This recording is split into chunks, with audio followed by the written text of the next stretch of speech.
धातुओं के रासायनिक गुणधर्म।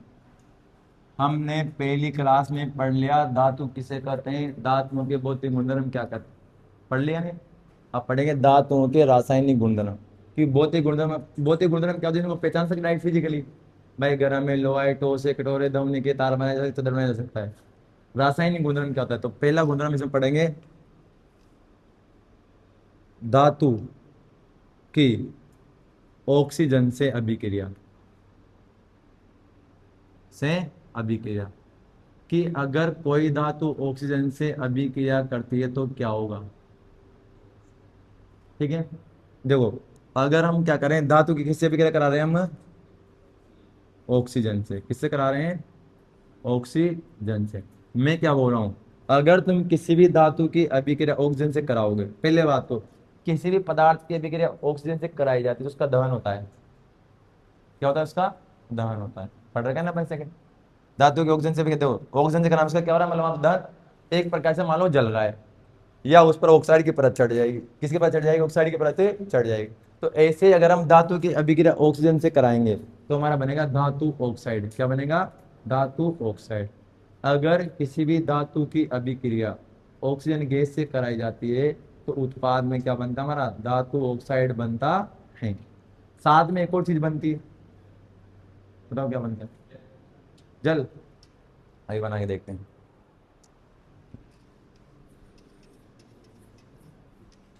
यहाँ देखो, धातु की ऑक्सीजन से वो अम्ल बनता है जल। अभिक्रिया कराने पर सनित जल वहां बनता है, अमल से कराते हैं जब। ठीक है, कराने पर धातु ऑक्साइड प्राप्त होता है। क्या बोल रहे हैं हम, अगर धातु की अभिक्रिया ऑक्सीजन से कराओगे तो देखो, धातु की ऑक्सीजन से अभिक्रिया कराने पर धातु ऑक्साइड प्राप्त होता है। तो यहाँ पर हमारे अभिकारक कौन कौन है, धातु प्लस ऑक्सीजन। उत्पाद क्या है हमारा, धातु ऑक्साइड। क्या बोल रहा है देखो, धातु की अभिक्रिया किससे करानी है आपको, ऑक्सीजन से। क्या बनेगा आपके पास, धातु ऑक्साइड। तो जिनके बीच अभिक्रिया कराई जाती है वो हमारे क्या कहलाते हैं, अभिकारक। और जो प्राप्त होता है हमारा क्या कहलाता है, उत्पाद। उत्पाद को हमेशा तीर के निशान के मुख के आगे लिखा जाता है। करवाएंगे अभिक्रिया, तो हमने ले लिया यहाँ पर कोई सी धातु, अभिक्रिया में किससे करानी है, गुणधर्म पढ़ो, किससे करानी है, ऑक्सीजन से। किससे करानी है, ऑक्सीजन से। उत्पाद हमारा क्या बनेगा, धातु ऑक्साइड। ये हमारी डेमो अभिक्रिया है। कोई उदाहरण भी लेना पड़ेगा ना यहाँ पर इसका। ठीक है, ये अभिक्रिया है, समीकरण है, रासायनिक अभिक्रिया है, समीकरण है। पहले रासायनिक अभिक्रिया होती है, फिर रासायनिक अभिक्रिया को हम तत्वों के प्रतीकों और अणुसूत्रों के रूप में लिखते हैं, तब क्या बनती है वो रासायनिक समीकरण। पता ही नहीं तो अब देखो हम कराएंगे। यहाँ पर उदाहरण ले लेते हैं कोई सा भी, बताओ। जैसे कोई सी भी धातु ले ली, मैंने ले लिया यहाँ पर कॉपर। धातु कौन सी ले ली मैंने, कॉपर। अभिक्रिया में किससे करा रहा हूँ, ऑक्सीजन से। किससे करा रहा हूँ, ऑक्सीजन से। क्या बनेगा मेरा, कॉपर ऑक्साइड। क्या बन जाएगा, कॉपर ऑक्साइड। ये तो हमारी होगी रासायनिक अभिक्रिया। क्या होगी हमारी ये, रासायनिक। अब अगर इसको रासायनिक समीकरण के रूप में लिखे ना, कॉपर देखो एक परमाणु कणु है तो इसका आएगा Cu। ठीक है, ऑक्सीजन हमारा द्विव परमाणु कणु है तो इसका आएगा O2। क्या आएगा, O2। गैस से अणुओं को जाता है O2, इसके टू के रूप में लें, जैसे hydrogen H2, oxygen O2, chlorine Cl2, ऐसे लिखते हैं ना। और कॉपर हमारा सीधा कॉपर आ जाएगा, धातु तत्व है। तो अभिक्रिया कराएंगे। अभिक्रिया हमेशा आयनों के रूप में होती है। किसके रूप में होती है, आयनों के रूप में। ठीक है, अभी कराएंगे तो Cu2 प्लस, कॉपर की वैलेंसी क्या होती है 2, और ऑक्सीजन की वैलेंसी क्या होती है हमारे पास 2 माइनस। आप पहले धातु तत्व को लिखेंगे ना, पहले तो पहले किसको लिखा जाएगा, कॉपर को। किसको लिखा जाएगा, कॉपर को।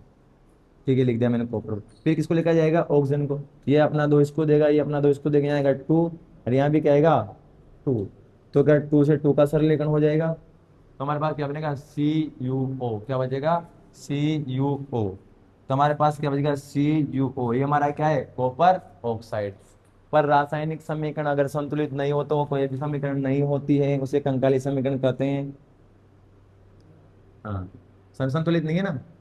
अब देखो यहाँ कॉपर तो एक ही, चलो यहाँ भी कॉपर एक है, पर यहाँ ऑक्सीजन 2 है, यहाँ ऑक्सीजन कितने हो गए 1। बैलेंस करने के लिए हमें इधर क्या लगाना पड़ेगा 2। अब यहाँ 2 लगाते हैं पर कॉपर भी उधर 2 हो गया, चलो ऑक्सीजन तो मान लो ये 2, कॉपर भी 2 हो गया, ऑक्सीजन भी क्या हो गया यहाँ पर 2। तो यहाँ पे हमें ऑक्सीजन तो 2 मिल गया, पर कॉपर हमारे पास कितना 1 है ना, इसको भी किससे गुणा कर दो 2 से। इस विधि को हम क्या बोलते हैं हिट एंड ट्रायल विधि, हम जिस तरीके से करते हैं पता है आता है तुम्हें। ये हमारे क्या है धातु से ऑक्सीजन की अभिक्रिया, इसमें ये हमारा क्या है कॉपर ऑक्साइड, क्या है हमारा ये कॉपर ऑक्साइड। ऐसे किसी और धातु ले लो तुम, कोई सीधे सोडियम ले लो, कोई फर्क नहीं पड़ेगा, क्या ले लो सोडियम। हम अब सीधा सोडियम लेते हैं, उदाहरण नंबर पहला, ये दूसरा सोडियम, सीधा डायरेक्ट प्रतीक के रूप में लिख दूं कोई फर्क नहीं पड़ेगा। सोडियम हमारे एक धातु है, अभिक्रिया हम किससे करा रहे हैं ऑक्सीजन, किससे करा रहे हैं ऑक्सीजन। अभिक्रिया हमेशा आयनों के रूप में होती है, ठीक है। सोडियम में क्या होता है Na+1 और O का 2-, ये इसका 1 इसको देगा और ये इसका 2 इसको देगा। तो Na के पास तो कितने जाएंगे 2, और ऑक्सीजन के पास कितना चल जाएगा 1, 1 को लिखने की आवश्यकता नहीं होती है। तो हमारे पास क्या बनेगा बताओ Na2O, Na2 का हम क्या बोलेंगे सोडियम ऑक्साइड, क्या बोलेंगे सोडियम ऑक्साइड। अब आई बात समझ, बिना इसके नहीं आ सकते ना, पर भाई कैसे भेजते हैं इनको, क्लियर है। ये हमारे होगी धातु से ऑक्सीजन की अभिक्रिया। अब ये जरूरी नहीं कि सभी धातु सेम टू सेम तरीके से अभिक्रिया करती है, धातुओं की ऑक्सीजन से क्रियाशीलता क्रम कम और ज्यादा होता है। कोई धातु फटाफट ऑक्सीजन से अभिक्रिया कर लेती है, कोई धातु धीरे धीरे करते, कोई करती ही नहीं है, ऐसा भी है। कोई करती, कोई विशेष कंडीशन है भाई मैं तो जब ही करूंगी, भाई लड़का सरकारी नौकरी वाला तभी शादी करो, कंडीशन रखते हैं ना बहुत सारे, कोई कर लेंगे कोई दिक्कत नहीं, कोई वो चलेगा, कंडीशन होती है ना। तो कंडीशन है यहाँ पर भी, सोडियम और पोटेशियम अत्यधिक क्रियाशील धातु हैं, क्रियाशीलता के श्रेणी क्रम पता है हमें, sodium potassium calcium magnesium aluminium zinc ferrous से लेड। जो सबसे अधिक क्रियाशील है क्या है हमारा सोडियम और पोटेशियम। सोडियम पोटेशियम का अगर बाहर तुम खुले में रख दोगे ऐसे, तो फटाफट वायु के ऑक्सीजन से अभिक्रिया कर लेगा। सोडियम और पोटेशियम वायु से अत्यधिक तीव्र गति से अभिक्रिया करते हैं। कैल्शियम मैग्नीशियम अभिक्रिया करते हैं पर टाइम लगता है। उसके बाद जो नीचे वाले धातु है वो फटाफट अभिक्रिया नहीं करते, सबके बारे में लिखेंगे, वही लिखेंगे धातु मिटा दे। अब देखो यहाँ पर जो धातु ऑक्साइड बन रहा है, ये धातु ऑक्साइड होता है क्षारीय प्रकृति का। जब भी किसी धातु की अभिक्रिया अगर हम ऑक्सीजन गैस से कराते हैं तो जो धातु ऑक्साइड बनता है वो कौन सी प्रकृति का बनता है क्षारीय प्रकृति का बनता है। क्षारीय प्रकृति का बनने के कारण ही धातु ऑक्साइड अम्ल से अभिक्रिया करता है। पढ़ा है ना हमने, अम्ल की धातु ऑक्साइड से अभिक्रिया पढ़ रखा है हमने वहां पर। तो वहां पर क्या बनता है फिर लवण और जल। ये धातु ऑक्साइड है ना, ये कौन सी प्रकृति का होता है क्षारीय प्रकृति का। इसका मतलब है अगर किसी भी धातु ऑक्साइड को तुम अम्ल के ऊपर डालोगे, क्योंकि सारे सॉरी नीले लिटमस पत्र पे डालो तो क्या कर देगा लाल, सॉरी लाल को डालो क्या कर देगा नीला, साला नहीं होता है ना। अभी बताऊं क्या बोलना चाह रहा हूँ मैं, रुको भी, यहाँ नहीं पर यहाँ से जोड़कर मैं वहां का टॉपिक क्लियर करना चाह रहा हूँ तुम्हें। अभी रुको, हाँ अमल अमल से विक्रिया नहीं करता है, सार सार से विक्रिया नहीं करता है, पर एक अमल दूसरे सार से विक्रिया कर सकता है और एक सार दूसरे अमल से विक्रिया कर सकता है। हमेशा शादी अलग अलग जगह होती है ना, कपिल की कपिल से शादी नहीं कराएंगे ना, या उसके टोपी से भी नहीं कराएंगे तेरी शादी। तो देखो हम जो धातु की ऑक्सीजन से अभिक्रिया कराने पर, धातु की ऑक्सीजन से अभिक्रिया कराने पर प्राप्त धातु ऑक्साइड क्षारीय प्रकृति का होता है। क्लियर है, लिख लें यहाँ पर नोट लगा लिख लेना उसके नीचे, वो लिखा है ना हमने यहाँ पर उसके नीचे, धातु की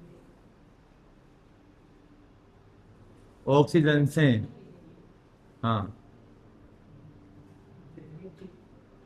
अभिक्रिया, रुक जाओ भाई बता रहे हैं, कराने पर प्राप्त धातु ऑक्साइड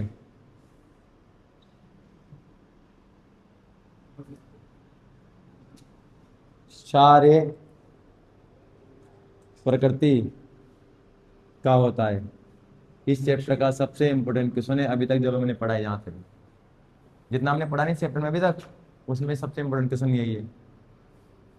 आइए बस में क्षारीय प्रकृति सीधा ऑप्शन में पूछता है वहां पर, धातु ऑक्साइड कौन सी प्रकृति का होता है। ऑप्शन में देगा अम्ल, क्षारीय, उदासीन, निम्न में से कोई नहीं। कौन सा लगाना पड़ेगा वहां पर? क्षारीय। चार ऑप्शन में सीधा एक आता है। ये भी लिख लो।